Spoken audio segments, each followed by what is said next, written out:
Bienvenue dans cette vidéo. Aujourd'hui, on va essayer de réaliser un menu de navigation qui s'adapte à téléphone comme à l'ordinateur. Donc sur téléphone, vous voyez que ça s'ouvre comme ça. On peut cliquer au même endroit pour le faire partie. Et voilà, sur l'ordinateur, c'est tout simplement un menu classique de cette manière. Voilà, ça c'est une petite animation que j'ai tout simplement mis. Et voilà, donc sans plus tarder, on passe dans le VS Code pour essayer de faire cela.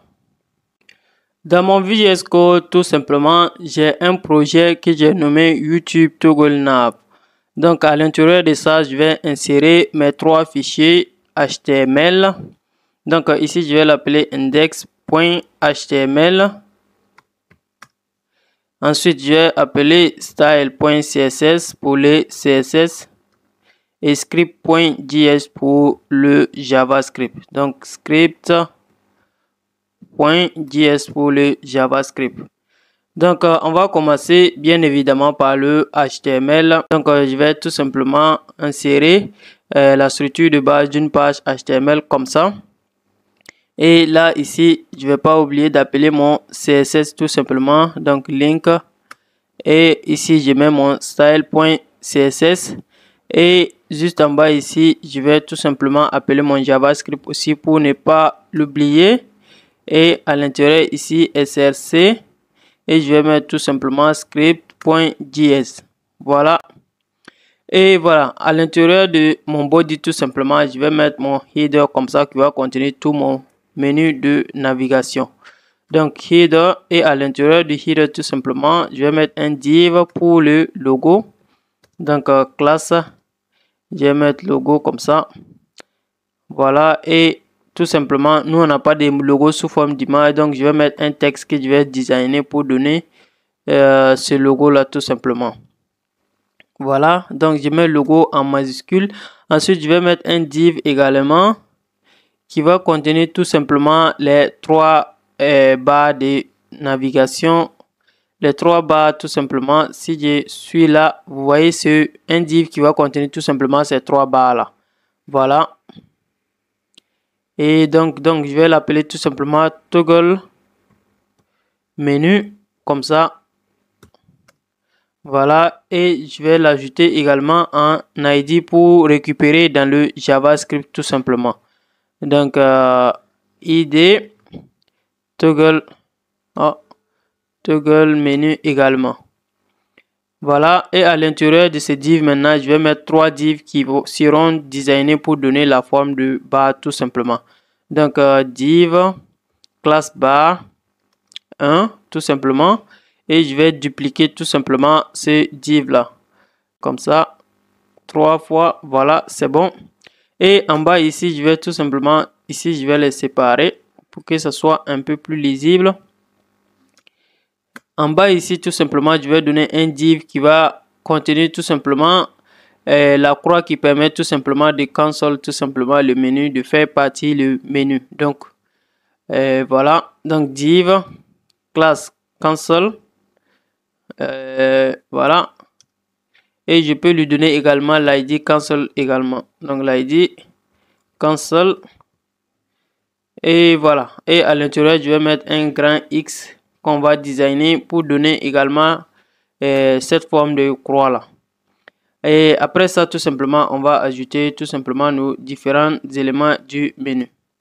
Voilà, par un UL, et on va lui donner tout simplement une classe qu'on va appeler navList tout simplement, et avec l'id également navList aussi, navList. Et à l'intérieur tout simplement, on va mettre notre li, et à l'intérieur du li a tout simplement, quand on va pas faire rediriger vers quelque chose, donc on met nul comme ça, et à l'intérieur le premier menu c'est tout simplement accueil comme ça. Donc je duplique ça 4 je pense, et ici je vais mettre tout simplement product avec S, et là services comme ça, et à la fin comme ça je mets tout simplement contact. Donc contact Hop, contact, voilà. Et c'est bon également pour nos nav list. Donc, on va faire une petite modification dans le HTML ici. Donc, c'est-à-dire, on va récupérer tous nos éléments à l'intérieur du header, CTRL X, et on va les mettre à l'intérieur d'un nav, tout simplement. Un nav comme ça, avec la classe navbar, comme ça. Voilà. De toute façon, on ne veut pas laisser nos éléments directement à l'intérieur du header comme ça. Donc, avec la classe navbar, et on colle tout simplement notre menu à l'intérieur comme ça. Donc, on enregistre. Voilà. Et voilà ce que ça donne pour le moment.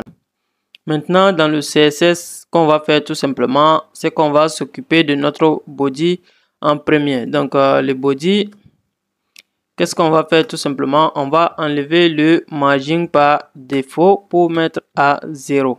Ensuite, on va cacher tout débordement sur l'horizontale. Donc, overflow X tout simplement, pour que ça ne déborde pas tout simplement et que notre site soit scrollable à l'horizontale tout simplement. Donc, overflow X qu'on va mettre à hidden tout simplement comme ça. Et ensuite, tout simplement, on va donner une police d'écriture à tous nos éléments qui seront à l'intérieur de notre body. Donc, font family. Et on va mettre tout simplement le Arial et sans serif. Je pense, voilà. Et voilà, c'est bon pour le body. Et on va tout simplement récupérer notre header aussi. Les headers comme ça. Et ce qu'on va faire premièrement, c'est de donner cette couleur de background là.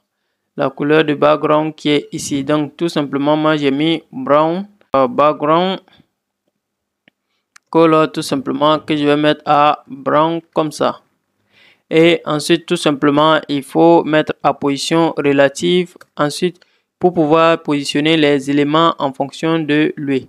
Parce que vous allez voir que après pour pouvoir mettre la barre, les trois barres là à ce niveau, on aura besoin de cette position pour pouvoir positionner ces toggle bars là ici.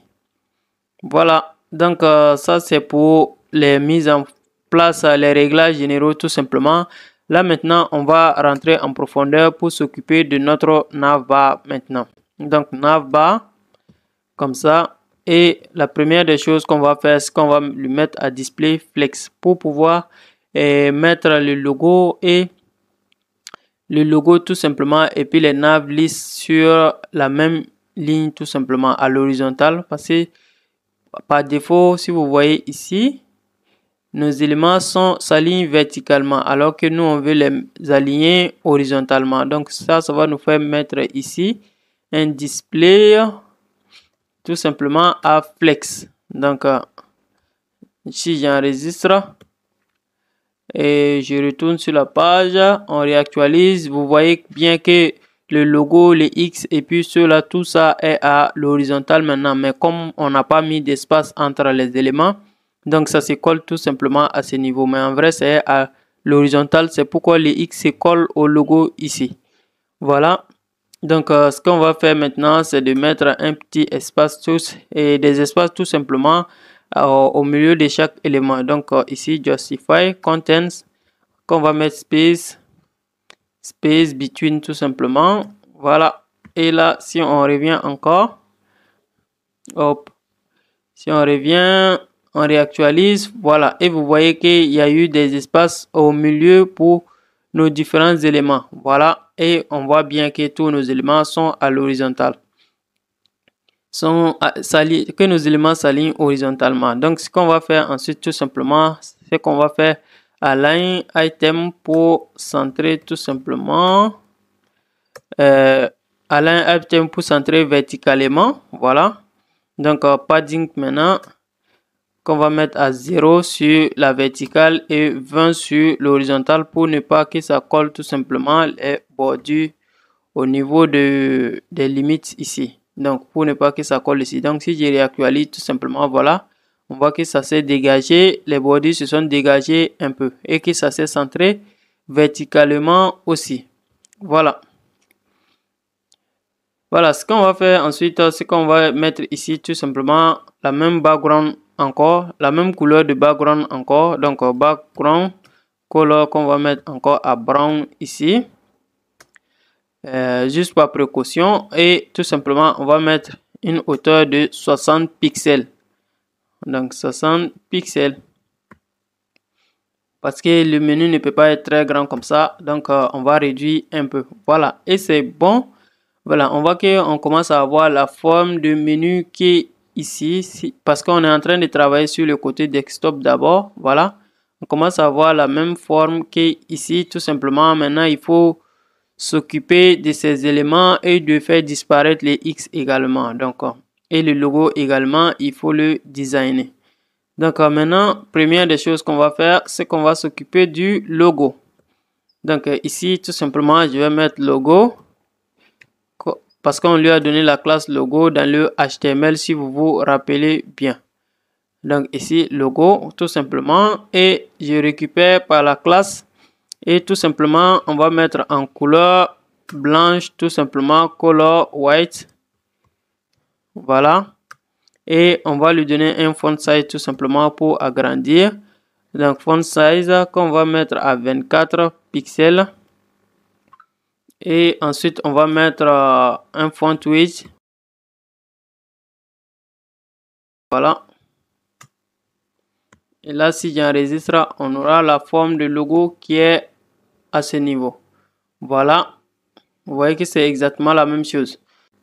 Alors ce qu'on va faire maintenant, c'est qu'on va s'occuper tout simplement de nos nav list. Donc si je viens sur le projet fini, ça correspond à ces éléments là.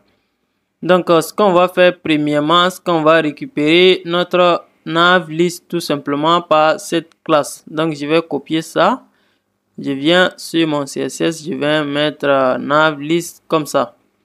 Donc ce qu'on va faire premièrement, c'est qu'on va enlever les padding et margin par défaut.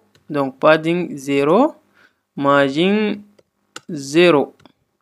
Et donc on va enlever également, comme c'est un UL, si vous voyez bien ici, c'est un UL. Donc on va enlever tout simplement ce style avec les puces là. Donc on va enlever tout simplement ça, et ça pour se faire tout simplement c'est list style tout simplement, voilà, qu'on va mettre à none comme ça. Et par la suite, voilà, on va enregistrer, voir. Voilà, ça s'est bien enlevé, et on va mettre tout simplement maintenant à display flex pour les aligner horizontalement. Donc display flex comme ça. Et là, tout est bien. Donc ensuite, on va enlever également le margin par défaut de nos LI également, parce que c'est à l'intérieur des UL, il y a les LI, vous pouvez voir ici. On va les enlever pour pouvoir ajouter du CSS et mettre les margins et les paddings que nous-mêmes on souhaite. Donc ici, je vais récupérer la même chose, navbar. Maintenant le LI, je vais tout simplement l'enlever le margin par défaut. Donc je vais mettre margin 0 comme ça, pour s'assurer qu'il n'y ait pas de margin tout simplement pour chaque LI. Donc c'est bon, et on va maintenant s'occuper du A qui est à l'intérieur, le A, les éléments, les liens qui contiennent tout simplement l'accueil, product et tout le reste. Donc on va s'occuper de ça maintenant. Donc ça sera encore du nav list et ensuite A maintenant. Voilà. Donc pour les éléments du menu, tout simplement, la première des choses qu'on va faire, c'est tout simplement de mettre notre couleur blanche tout simplement. Donc ici je vais mettre color à white, et ensuite il faut enlever, bon, je vais enregistrer ça pour que vous voyez, parce que voilà, il faut enlever tout simplement ces soulignements là. Ça c'est par défaut, les liens sont soulignés en HTML. Donc il faut enlever tout simplement ça par le text decoration, comme ça, qu'on va mettre à none pour enlever les soulignements. Et après ça, on va donner un padding de 15 à chaque élément A tout simplement, à chaque lien. Donc pour lui séparer un peu des autres tout simplement. Donc padding 15 pixels. Et on va mettre à display block. Voilà. Et voilà, on va ajouter notre transition. Donc, je vais vous montrer ça d'abord. Et voilà, c'est un peu bien. Et on va ajouter notre transition maintenant. Donc, ici, on va mettre transition. Non. Transition.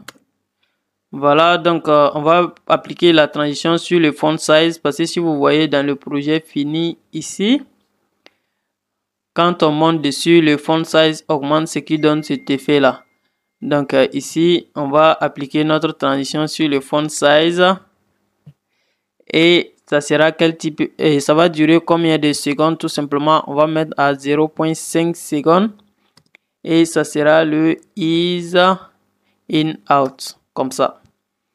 Et à quel moment cette transition va s'exécuter? Tout simplement, on va exécuter ça au passage sur le lien. Donc, on va mettre nav list et ensuite on récupère notre A over, voilà.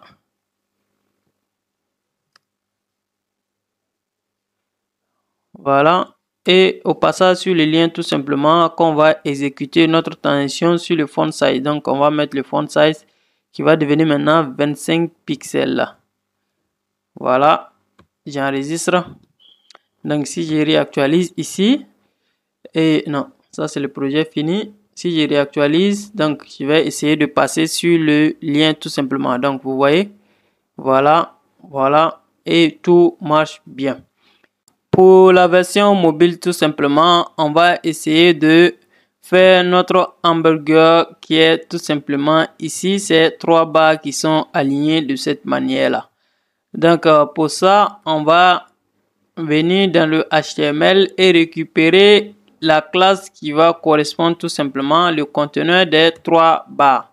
Donc, je vais venir dans le CSS et ici, tout simplement, je vais mettre cette classe. Et voilà.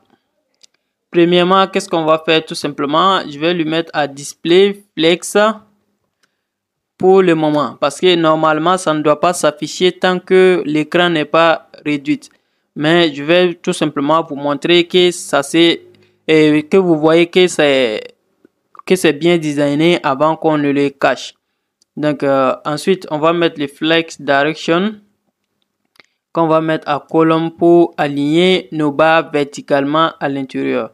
Donc, curseur, tout simplement, qu'on va mettre à pointeur, ça c'est juste pour le curseur, tout simplement. Comment le curseur va se comporter quand on est sur cet élément. Donc, voilà. Et ensuite, à l'intérieur de notre toggle menu, tout simplement, on a nos différents barres qui sont là comme ça. Donc, on va s'occuper de eux là également. Donc, je vais coller barre comme ça. Donc, premièrement, je vais leur donner une largeur de 25 pixels. Donc, largeur de 25 pixels et une hauteur de 3 pixels. Donc, hauteur 3 pixels. Ensuite, je vais donner tout simplement un background color en blanc, comme tous les autres éléments. Donc, background color tout simplement à white. Et je vais enlever tout simplement la margin horizontale. Donc, je vais mettre margin, voilà. Et sur la verticale, je vais mettre 5 pixels pour les écarter un peu les uns des autres. Et sur l'horizontale, je vais tout simplement enlever la margin par défaut. Donc, si je viens pour réactualiser ici et on voit nos 3 barres qui sont bien affichées comme ça. Donc, mais je ne veux pas qu'ils apparaissent quand je suis sur l'ordinateur. Donc, je veux que ça apparaisse uniquement quand je suis sur un téléphone. Donc, ici, je vais venir ici. Au lieu de display flex, je vais mettre pour le moment à display none comme ça. Donc, ça ne sera pas visible pour le moment. Hop. Qu'est-ce qui se passe? Ah, j'ai pas bien mis. Voilà. J'ai oublié le point virgule. Voilà, display none comme ça. Donc, ça sera pas visible pour le moment. Maintenant, ça sera visible quand on sera sur des petits écrans. Donc, c'est ce qu'on va faire maintenant. Donc, on va descendre. Et on va s'occuper de des petits écrans. Mais avant, je vais tout simplement cacher mon console également. Console. Parce que si vous voyez bien ici, vous voyez que le console est visible, alors que c'est pas ce qu'on veut également. Donc je vais casser le console aussi avec display none et après on va s'occuper de lui également. Voilà et voilà, c'est bien. Là le menu sur desktop est normal. Maintenant on va s'occuper de quand l'écran est réduit. Maintenant donc ça pour se faire tout simplement @media. Donc pour le screen ça sera à partir du max 8 tout simplement. Donc quand le max 8 sera égal tout simplement, moi je vais prendre 768 comme ça pixels. À partir de 768 pixels, si c'est inférieur à 768 pixels, alors tout simplement je considère que je suis sur téléphone et je vais appliquer les différents styles que je vais appliquer. Premièrement, je vais récupérer mon nav list. Et qu'est-ce que je vais faire? Je vais le mettre à display flex. Display flex et le flex direction parce que les éléments de la liste doivent s'afficher maintenant horizontalement et verticalement. Donc le flex direction qu'on va changer maintenant pour mettre à column et ensuite on va donner une largeur tout simplement, c'est-à-dire la largeur d'ouverture tout simplement. Donc on va mettre un width ici qu'on va mettre à 250 pixels et position on va mettre fixe tout simplement, position fixe, position fixe et top on va le coller en haut tout simplement, donc top 0. Donc top 0 et le right tout simplement on va lui mettre à moins 225 pixels qui correspond à la largeur tout simplement le 8 qui est ici. Pourquoi on fait ça? Parce qu'on veut cacher par défaut l'élément. Parce que si vous voyez juste là, par défaut l'élément est caché. Mais ça est où? Ça est tout simplement à ce niveau là. Parce qu'on a mis un margin tout simplement de moins 250 pixels. Donc ça cache l'élément à ce niveau. Et un right plutôt je dis un margin. Donc un right de moins 250 pixels. Donc ça cache l'élément à ce niveau.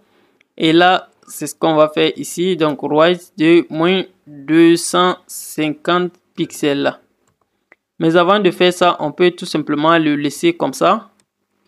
Voilà, on le met à 0 d'abord. Pour pouvoir designer, pour que ce soit visible avant de cacher à la fin.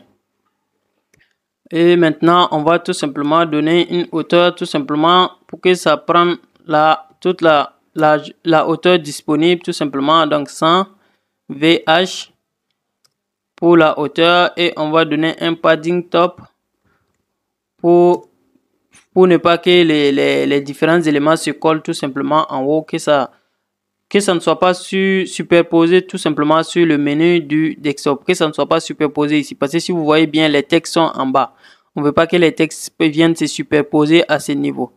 Donc c'est ça qui va correspondre tout simplement à notre padding top tout simplement, padding top.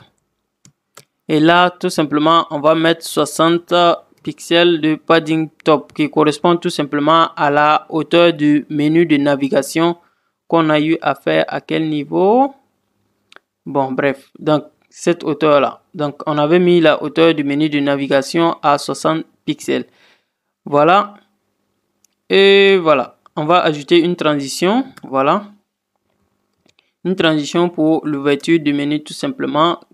Donc la transition, on va le faire à 0.3 secondes. Donc 0.3, ça sera sur quoi d'abord? Donc ça sera sur le right.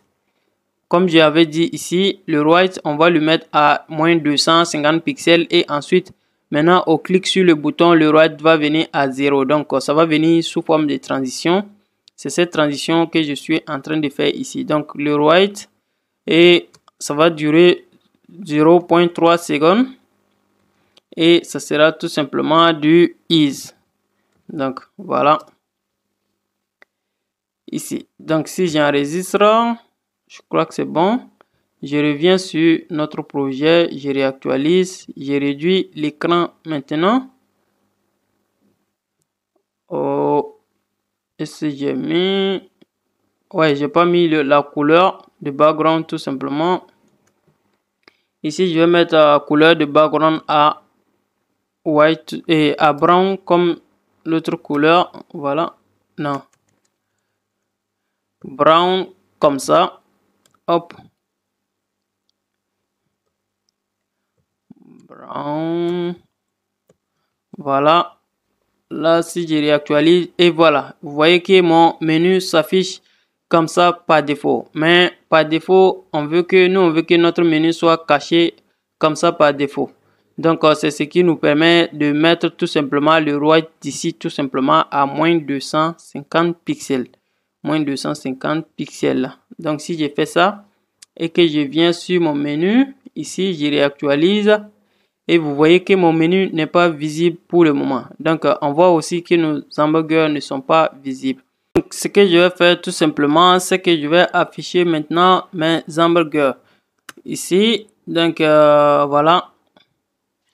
Je vais mettre ici mon toggle menu. Je vais l'enlever les display none maintenant pour mettre à display flex. Voilà. Comme ça sera visible maintenant. Voilà. Et mon menu s'affiche normalement. Donc ça sera pour le JavaScript pour que quand on clique ici pour faire afficher le menu qu'on a caché tout simplement. Donc ensuite on va s'occuper maintenant du console et on va se retrouver maintenant dans le JavaScript pour ajouter les éléments finaux qui vont tout simplement faire en sorte que quand on clique que ça s'affiche et on puisse faire le console également. Donc ici je vais m'occuper du console comme ça. Et qu'est-ce qu'on va faire? Je vais le mettre à display flex au début pour qu'on puisse voir ce qu'on est en train de faire. Mais ensuite, je vais le mettre à display none parce que si vous voyez sur le projet fini, par défaut, le console n'est pas visible. C'est quand on clique ici que ça devient visible. Donc normalement, par défaut, c'est à display none. Donc, mais je vais mettre à flex pour qu'on puisse voir les modifications qu'on est en train de faire. Donc ici, je vais mettre font size tout simplement pour agrandir un peu le X. Donc je vais mettre 45 pixels. Ensuite je vais mettre tout simplement les z-index pour que ça puisse s'afficher par-dessus du menu tout simplement. Donc les z-index je vais mettre à 2. Et voilà. Donc color tout simplement je vais mettre à blanc. Mettre ça à none d'abord. Parce que c'est au même endroit que ça doit... bon. Ici pas au bon endroit. Voilà. Vous voyez que mon élément de console s'affiche également ici. Voilà. Et maintenant, je vais mettre ça à flex normalement. Et celui-là à none. Parce que par défaut, c'est comme ça doit être. Donc, voilà. On est comme ça. Maintenant, je vais me retrouver maintenant dans le JavaScript. Et on va utiliser le JavaScript pour, en fait, faire en sorte que si on clique sur cet élément, que ça ajoute une classe active et que si on reclique tout simplement que ça enlève la classe active, vous allez comprendre avec la fonction toggle de JavaScript. Donc dans le JavaScript tout simplement, qu'est-ce que je vais faire? Je vais récupérer mes différents éléments HTML qu'on va manipuler tout simplement. Donc je viens dans le HTML, je vais récupérer premièrement mon toggle menu. Voilà. Dans le JavaScript, donc je vais mettre const toggle menu égale à document.getElement by id et on va mettre tout simplement notre toggle menu. Donc je crois voilà, c'est même id on a mis. Ensuite on va récupérer tout simplement notre console tout simplement qui permet tout simplement de hop. Là, je vais changer la nomination des variables. Ici, donc je vais mettre const console égale document, la même chose, .getElementById. Et là, je vais récupérer mon cancel. Et enfin, je vais récupérer ma liste des éléments qui est là. Et là, const, hop, ça marche pas, la nomination des variables de ce type là. Donc, égal document.getElementById et je vais mettre tout simplement mon navList comme ça. Donc, tous mes trois éléments ont bien été récupérés. Donc, quand on clique sur le toggle menu comme là, et pas là, dans le projet fini, si on clique comme ça veut dire que le menu doit s'afficher comme ça et aussi le cancel aussi doit s'afficher. Maintenant, le cancel est par défaut à display none et le menu est par défaut à un ROI de moins 200 pixels. Donc, il suffit tout simplement de changer ces deux paramètres sur le console et sur le menu pour les faire afficher tout simplement au clic sur notre élément. Donc, c'est ce qu'on va faire. Donc, je vais récupérer ici le toggle menu.add event listener et l'événement qu'on va ajouter, c'est le clic tout simplement. Donc, au clic, maintenant, je vais appeler ma fonction en question. Je vais appeler, voilà. Donc, je récupère le navList comme ça, point, classList. Je vais pas tout simplement ajouter, mais je vais utiliser le toggle. Le toggle, c'est une fonction en fait qui remplace le add et le remove. Parce que le toggle vérifie tout simplement si la classe existe, ça efface. Si ça n'existe pas, ça ajoute. Donc, c'est plus simple au lieu d'utiliser le add et le remove individuellement. Donc, ici, je vais ajouter tout simplement avec le toggle. Toggle une classe active. Voilà. Donc, si mon élément, ma liste contient la classe active tout simplement, alors ça va l'enlever. Donc, si ça ne contient pas la classe active, ça va l'ajouter. Donc, qu'est-ce qu'on fait? Donc, dans le CSS, ça c'est ma liste. Donc, je veux que si la liste contient la classe active, c'est-à-dire, ça veut dire que la personne a déjà cliqué sur les trois barres. Donc, ça veut dire qu'il faut mettre le write maintenant à 0 parce que par défaut, le write est à moins 200 pixels et mon élément est caché. Mon navList est caché. Donc, ici, on va récupérer ça par navList comme ça. Hop. NavList. Maintenant, si ça contient la classe active, voilà.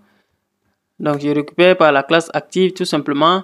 Et là, je vais récupérer le write comme ça. Et au lieu de moins 200 pixels, je vais le changer à 0. Donc, avec cette transition qu'on a déjà mis tout simplement, c'est ce qui va créer l'effet qui fait que ça sort doucement de la droite vers la gauche. Donc, si je réactualise maintenant et que je clique ici, voilà, et on voit que notre menu sort bien. Mais pour le moment, il n'y a pas le cancel ici qui permet tout simplement de pouvoir faire réentrer le menu. Ensuite, notre cancel tout simplement, voilà, point classList, point toggle encore, on va l'ajouter une classe active également. Parce qu'en ce moment, la classe active n'existe pas sur notre cancel pour le moment, voilà. Et dans le CSS, on va faire en sorte que si le cancel a la classe active, tout simplement, on va l'afficher. Donc, comme ça, le cancel. Donc, si ça contient la classe active, hop. Si ça contient la classe active, tout simplement, il faut tout simplement afficher le cancel. Donc, on va mettre le display à flex maintenant. Parce que par défaut, le cancel est à display none. Donc, si je viens, je réactualise, je clique et voilà, mon menu s'affiche et le cancel devient à display flex. Maintenant, on va tout simplement récupérer le cancel également. Au clic sur le cancel maintenant, il faut faire l'inverse. Donc, il faut faire réentrer ça et puis tout simplement, voilà, faire disparaître le cancel pour afficher le toggle. Donc, ça sera très simple. Donc, ici cancel et .add event listener comme ça, et ça sera l'événement click également.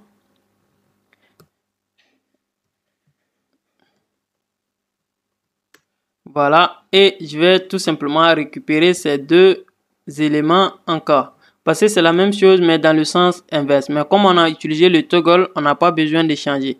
Parce que le toggle va directement se rendre compte que le nav list contient déjà la classe active. Donc ça va supprimer cette classe et ça va se rendre compte que le cancel contient déjà la classe active et ça va les supprimer. Donc on revient au début. Donc si je réactualise là, donc clique et clique, clique et clique, clique et clique. Donc vous voyez que c'est très simple pour faire cela. Donc j'espère que vous avez bien appris dans ce tutoriel et si c'est le cas, n'hésitez pas à laisser un like et à vous abonner à la chaîne pour faire partie de la communauté.